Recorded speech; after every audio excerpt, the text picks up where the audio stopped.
Celestial rising, divine afternoon, and grand unto the beautiful deity watching this video. To divine reflection, divine messenger, and we're back with another message. And do you see it in my eyes?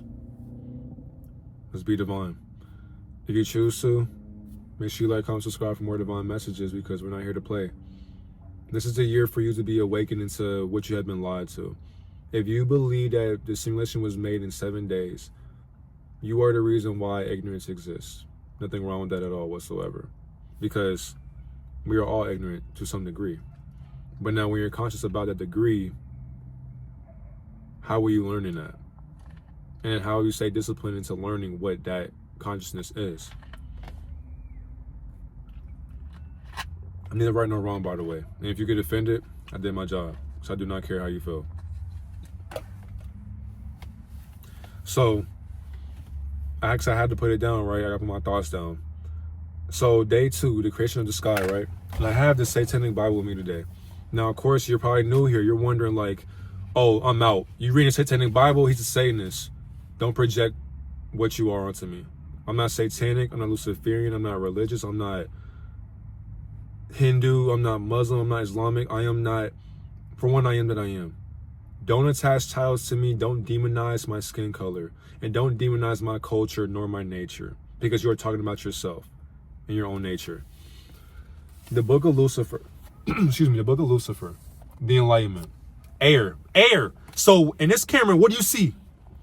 Why is my enlightenment being blocked off right now? Why is the sun, why is the idea being blocked by chemtrails, or my fault, aluminum and barium, cloud seeding? So who's under the weather today? Because it ain't me. I'm gonna read it to you, because I read my last video too. Because the creation of the sky, the realm of thought and possibility, I had to read this to make it make sense into day 2 of being under Lucifer's spell casting. The Roman god Lucifer was the bearer of light, the spirit of the air, the personification of enlightenment.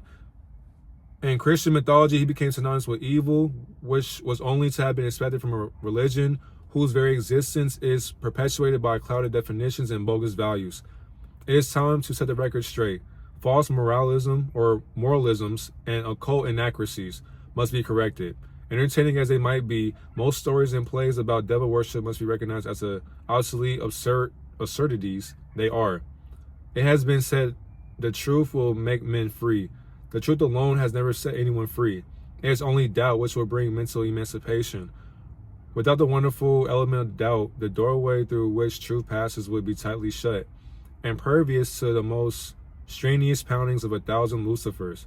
How understandable that Holy Scripture should refer to the infernal monarch as the father of lies, a magnificent example of character inversion. If one is to believe this theological accusation that the devil represents falsehood, then it surely must be concurred that it was he, not God, that established all spiritual religions and who wrote all of the holy Bibles. When one doubt is followed by another, the bubble grown large from long accumulated fallacies threatens to burst.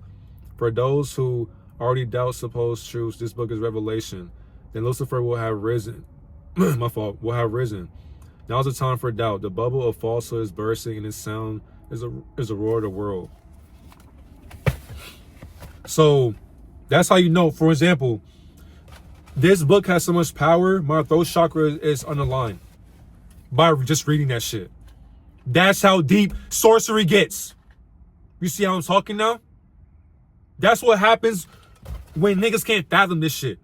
It's like, as I'm reading this, I'm not even done with the book yet. As I read this every day, mostly, I sit there and think to myself like, damn, my nature is so unconscious to itself that it loves to be righteous. That's exactly why many are called but few are chosen, to follow the righteous path of the Almighty Creator. So now, the sky that we see is a mental plane where our ideas and possibilities and dreams are residing in. That means that your future exists right there.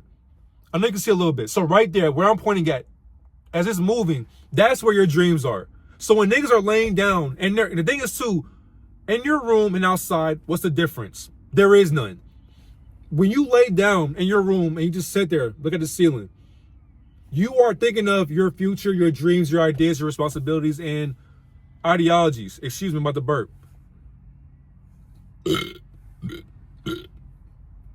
Excuse me.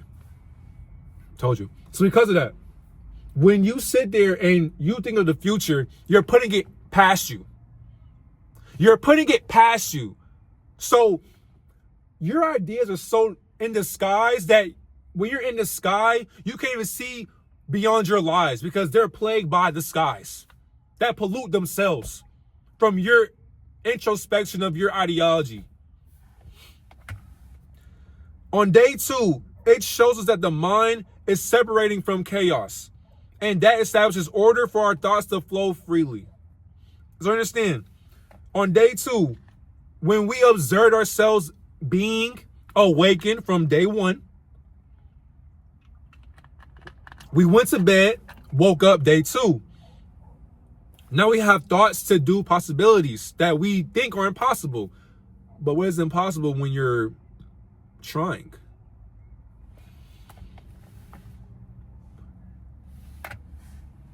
Chaos was formed from a formless void of emerged consciousness that was not awakened yet. When you become awakened in chaos, you now form a disguise that your identity cannot bear to see through. Let that sink in real quick. That's exactly why barium and aluminum had to block off your enlightenment. But what's crazy? Are there actually clouds in the sky? Or is it your judgment? And on what day? So what is Judgment Day? When you're going through it right now. Now, I also said the separation of waters too. The symbolism of division between consciousness and unconscious mindsets. The firmament or our mother's womb is a structure mentally that allows us to find clarity and giving us form to an abstract, complex mindset in a dark, twisted fantasy. Understand, in this mental plane of existence, we are living in an underwater experiment, right? I'm gonna go deeper into this. You have to, so for example, if we're gonna be on a boat, you have to sail with me, right? Don't be afraid to walk on water, because when you walk on water, you're actually walking on your own elemental perception of yourself, spiritually, by the way. Before we came down to the underwater experiment called life, because niggas would be like, what do you mean? For one, in your Bible shit, no offense to people who read the Bible, in your Bible shit, they tell you, you see how same, my ego don't like when I say that shit. By bullshit. Yeah. You know better than that, ego. Don't cloud my throat chakra. Dominate my own subconscious mind. My ego knows better. Anyways. When you subconsciously go above the realm, outside of your body, I say that a lot, but this year, some of y'all will leave your body, and you'll see what I'm talking about. And you'll come back to this video or another video, and you'll be like, Divine, I love my body. You were right. Oh my God, I am that I am. I don't speak for now. I speak 50 years from now. So you're just now catching up to what I've been said years ago. Anyways, underneath our waters, above our waters, is your mind. The mind transcends all. When you transcend it. Because what is it? When you are it, embodying itself. When you embody itself, you are now embodying the version of your satanic Luciferian programming.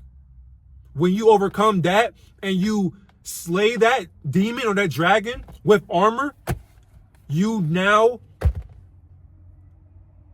put fear in a nuggie. You bully fear into bullying itself. You look fear in the eyes and say, is that all you got? You a bitch. And fear says, I'm defeated. When you look life in the eyes and you say, I own you, I'm taller than life, life will say, I'm going to shrink, I'm going to submit for you. My fault, daddy. Exactly. Be a good slut, shut the fuck up. Somebody be like, whoa, kinky, relax. Get your head out the gutter. Because life is your bitch. Lucifer is your bitch. You should treat life like it's your bitch. Because if not, it will bitch you. Excuse my French, by the way. And I didn't curse. I used profanity. Know the difference. That's the difference. Because what's different is you've been cursed by yourself. So for one, what is a curse word, right? You will never be shit in life. You're a failure. You're a loser. You're a bum. You're broke. You're this. You're that. I'm cursing that person. Profanity, shit, fuck, bitch, damn, ass, that motherfucker, that's profanity. Cursing, if I walk up to you and say, you are a failure and I'm better than you, I'm cursing you. And if you believe it, you've been cursed by yourself. So who's cursing who? When you've been cursed by who? There's no Al in the room, so who am I talking to?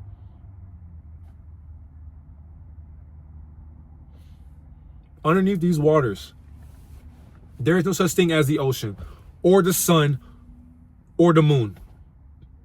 There is no, for one, there's no space to begin with, if we're being honest with ourselves.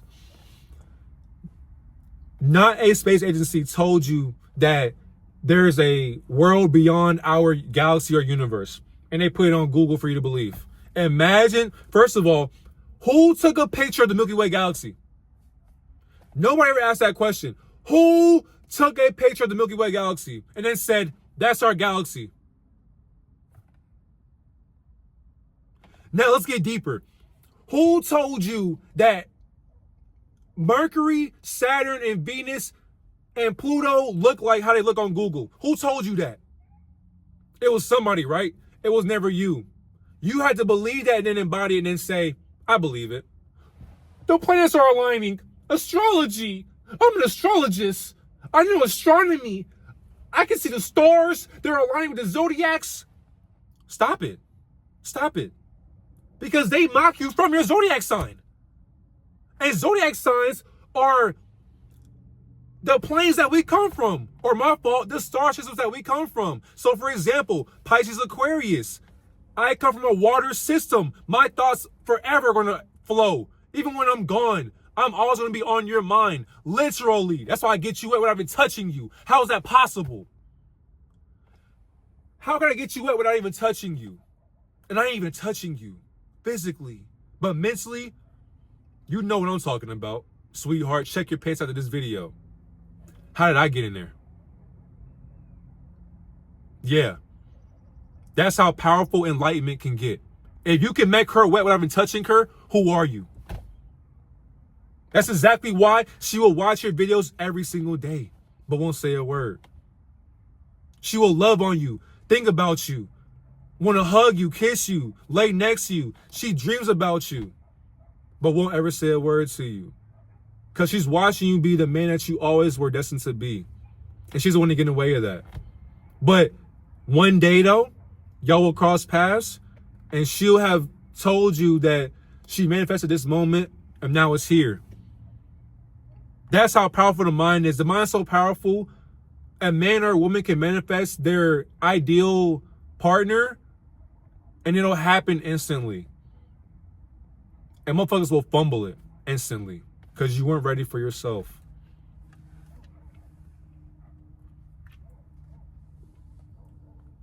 There is no sky. There is no sun. There is no moon. There is no you. There is no I. There is no we. There is no me. There is no they. There is no them. There is nothing and there is anything and something. You are living in a constructed underwater experiment that is a mental prison for your prison mindset that is actually free till you free yourself from your own freedom. That's still going to be found when you wise or you become more wise in your own dumbfounded ways. Because of that, when you decide to stop drowning your mindset, you will now transcend the waters that are heavenly. Literally. Physically, you will always be bound by Lucifer's prison. But spiritually, all you have is self. So why want anything under the sun when spiritually you already have it? Why want fame and fortune and girls and cars and clothes and jobs and money, illusions? Why want illusions and dreams when they aren't even a real thing spiritually? Why crave and desire unconscious programs that you are a part of? Why? Because niggas believe that that's a human programming or a human acceptance. Imagine accepting fallacies. that consciousness can't even comprehend. So consciously, there is no sky to me. And niggas will be like, nigga, when you go outside your crib, you see the same shit I see. You're not wrong, but you're wrong for saying that. What do you mean? I'm explaining to you what I mean. For one, if I ask you what's up there, you're going to tell me you're wrong. Silence is golden. A wise man and woman once said nothing. So why are you telling me about your ignorance up there? There is no sun or moon, because if you tell me there's a sun and moon up there, you're talking about yourself. That is your mirror. The sky is getting dark. It's clouded right now. No, it's not. That's your judgment. That's your ego. Free your mind. There is no clouds. There is no cloud seeding. There is no chemtrails. It doesn't exist. There is no steering wheel. There is no red jacket. There is no car seat. There's no seatbelt. There's no grass. There's nothing but you. Under our skies is lies. Literally. We are all being lied to. So what will you do about it? In a world full of lies. As you find your truth. But my fault. How can you find truth in a world full of lies? I'm just asking a question. Is there anything else, Spirit, that you want to say? Have a great day, God and Goddess.